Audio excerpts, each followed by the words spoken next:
had to come to the top of the mast to replace the anchor light with a new LED. So, yeah, I'm way up here. Anyway, so that'll give you guys a peek from up top, what it looks like. Beautiful view.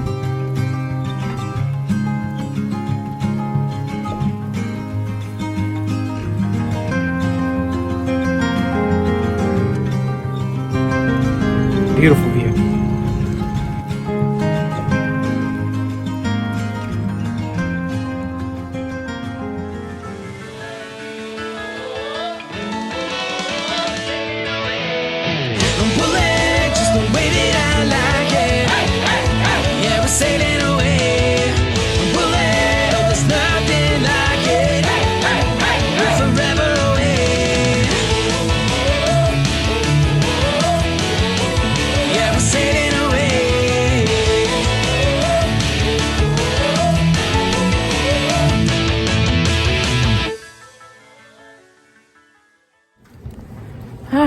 Well, what is this, like day 4 or something on the dock? We've been over here swapping out our batteries. So we got a whole bunch of lithium batteries from Battleborn, which is super awesome. No, I was not given these Battleborn batteries by Battleborn at all. We paid for them. Then we got a Victron inverter charger, and we got an MPPT from them for our future solar setup. The Lynx distributor that goes, sort of with that inverter charger and the batteries to help with setup. And yeah, it's a pretty sweet little bundle they got over there at Battleborn. So we got that, and now I'm headed back to the boat, which has been really nice, just walking down the dock for things. But I'm about done with dock life. Gotta get back out on the hook. But I got some breakfast from the little cafe up there, so hopefully surprise everybody with some breakfast sandwiches. Anyway, that's what we've been up to. I will show you the setup here in just a second. Alrighty, hopefully you can kind of see this in here. I gotta be kind of quiet, everybody's still half asleep. But here's the battery bank.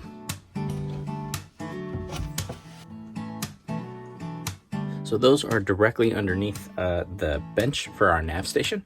And then we have 2 more that are under the nav station, along with the inverter charger. So yeah, essentially what we've got, you can see we've got 6 100 amp hour lithium batteries from Battleborn. We've got the Victron inverter charger, and we have the Lynx distributor that sort of hooks basically all that stuff together. It's where it kind of connects anyway. And but that's going to be a huge upgrade from where we've been. Before this, we had just some standard lead acid batteries. We had 4 of them, but they were 6 volt at 250 or 225 amp hours, and then we wired them in parallel. I think I'm terrible at this stuff. That's why I've had like my dad helping me the whole time. We would not have been able to do this if it was not for my dad helping us and getting all of it basically installed, and I kind of helped here and there. Yeah, so we had 2 6 volt batteries that we wired together so that they were 12 volt, and then that just combined their amp hours. So we had 450 amp hours, and so now we're jumping to 600, but they're lithium, so we can use a lot more of the capacity of the battery. So it's a pretty big deal for us. So we've got tons of power now. And yeah, as soon as we get our solar, it should be good, because we'll kind of just be able to kind of keep them topped off, at least as we get closer to the sun and away from the Pacific Northwest, where it looks bright outside, but it's just cloud cover, I promise. Anyway, so that's the battery bank. Sorry I couldn't show you more. It's really tight down there, and well, it's a boat. All right. After a week of hard work, we got our new lithium batteries installed and functioning. We untied the dock lines and headed back to life on the hook. To celebrate, we dinghied to the beautiful Posey Island State Park, got a fire going, and sat front row to another breathtaking island sunset. The kids ran around pretending to be pirates and explorers, and after all, why not? When you have a backyard like this, you put your computers, your video games, your phones down, and play.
This is some serious wind we're having right now, man. So we're sustained.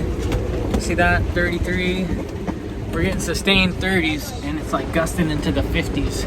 I saw 50 something up there at one point, and right in the middle of it, I look up and my dad is dragging anchor in one direction as fast as his boat will go, and it looks like some chain had gotten wrapped around one of the corners of his anchor, and just lifted it up and pulled it right out. And I buzzed over there in the dinghy real fast. We got it pulled up. I have no idea how. Got him motored over and set, and then as we were setting him, and thankfully it held. As we're setting him, the dinghy line, because we were sort of towing my dinghy and his dinghy, got wrapped around the prop. Boom! Stalled the motor. Like, and so right now it's still wrapped around the prop. So as long as it holds, that anchor holds, we're good. But if his anchor for whatever reason gave way right now, he's got no way to start his motor, and we're still right in the thick of it. I don't even know what's going on right now. And now there's this other random motorboater over here just tooling around in this stuff. Dude, this is it right here. We're in it now. Anyway, I've got my wetsuit on. As soon as this little blow ends, which is only supposed to last like an hour or two, and then it just dies off, I gotta jump over there as fast as I can and get that line cut from the prop. So.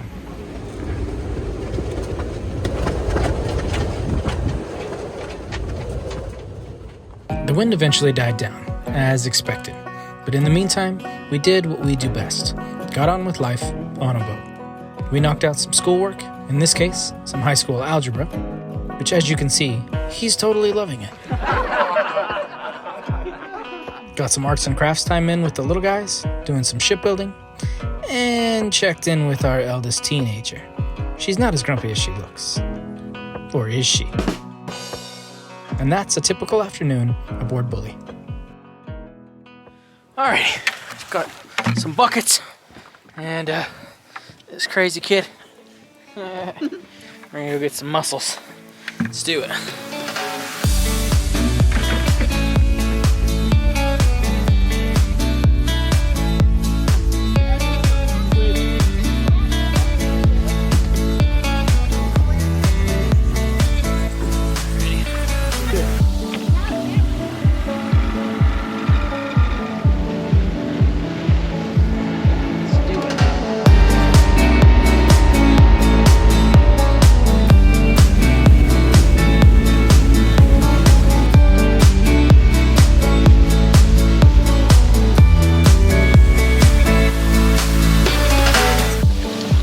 Pretty shallow.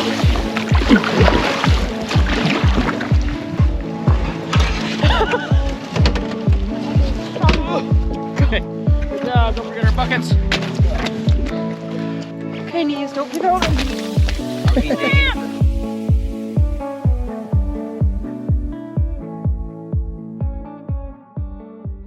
Alrighty, guys. We made it. This right here is mussel heaven. Look at this. What? Yeah, they're everywhere. All kinds of them. So we're just gonna start picking. Just like that. Whoa. And putting them in buckets. And there's tons of them. You're gonna need a glove, Saya. Put on one of those gloves. To get mussels. I try not to pick some of the smaller clusters because they're pretty small. They have a lot bigger ones that are in different spots. So getting some of the bigger ones that are a little more mature, meat inside of them. Leave the little ones to grow for next time.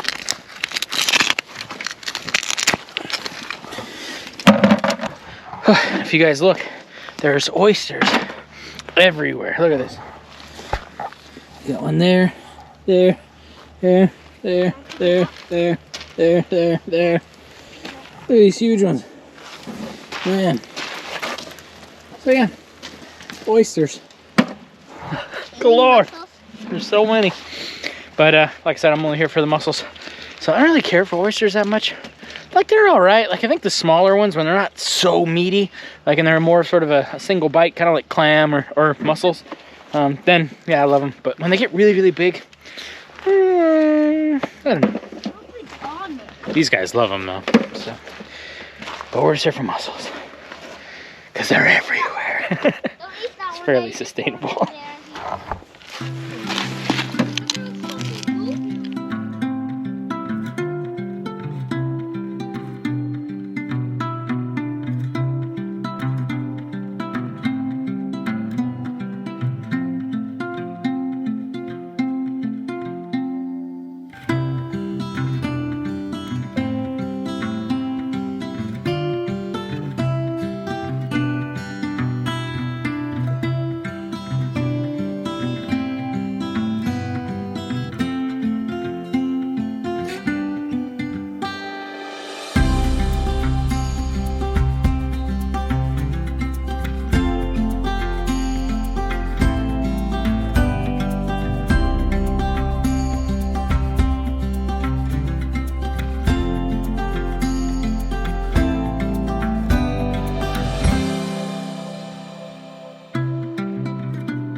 Bye-bye, Clam Island.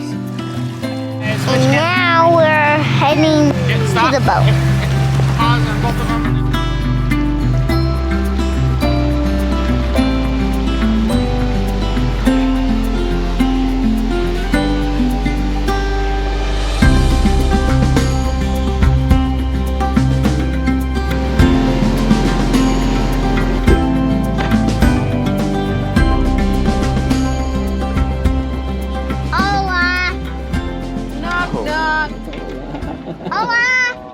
Knock, knock.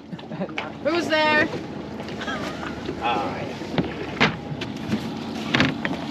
Hey, hey. What's up? What'd you do? Oh, we got some mussels for you. All right. DJ's got them anyway. There you go. There you go. Well, Yeah. Alrighty. Oh, now we have the fun job of cleaning. Whoa. Of cleaning all these guys. Cleaning a mussel is pretty straightforward. This little bit of hair that's right here, they call it the beard. And you take it and you literally can pull it right off. And then I'm just gonna kind of rinse this off in some water and it's done. Put it in a pot, boil it. So here we go.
Mussels, which you saw there.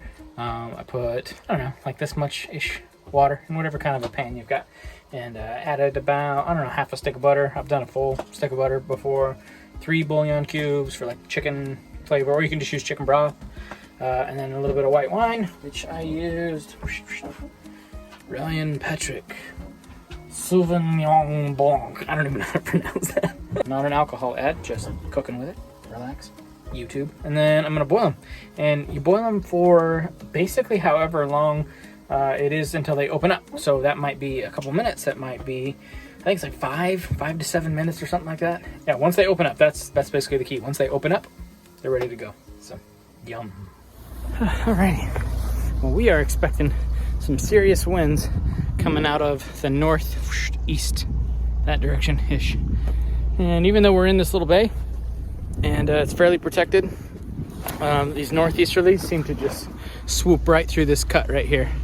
And so we're gonna head to back to Reid Harbor because it's a really steep sort of an enclosure. So right where you're at, no matter where you anchor, high up into Reid Harbor, it's like straight up on both sides.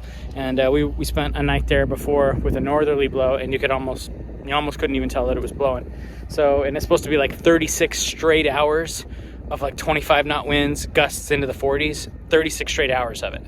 At least that's what's forecasted. So we're gonna head to Reid and get out of it. And just getting the boat sort of ready to go now. We might get the spinnaker up. It's nice, sort of a nice breeze right now. Downwind might be good. Get the spinnaker up. We'll see. We'll see. All right, let's do it.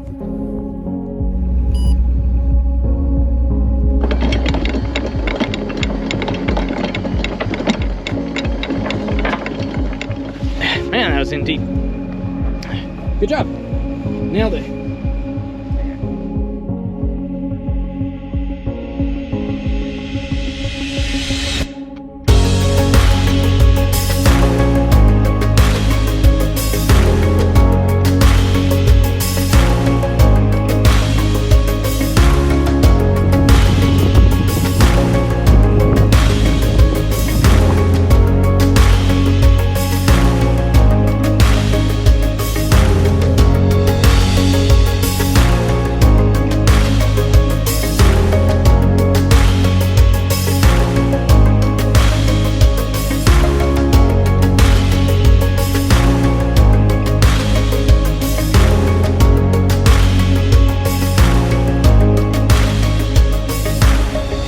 Very different than the last time we came here. Last time, well, we came in and it was fairly warm, but when we left, it was freezing. It was this. And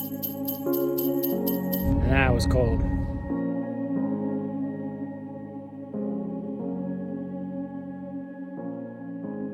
Alrighty, well, and we made it. We're back at Reid Harbor. So this is pretty cool. Got docked, no issues, didn't bang into anything. They got a free pump out station right there, which is pretty sweet. We're able to just pump out before we got here on the dock, and then, yeah, man, we're here. So this will be the next few days, for the next week, while we wait out this northerly blow. So it should be pretty straightforward. And we get to walk and do some hikes on the island, which is a beautiful island to do that. So, till next time. See you later. Don't pull that just the way that I like it. Yeah, we're sailing away.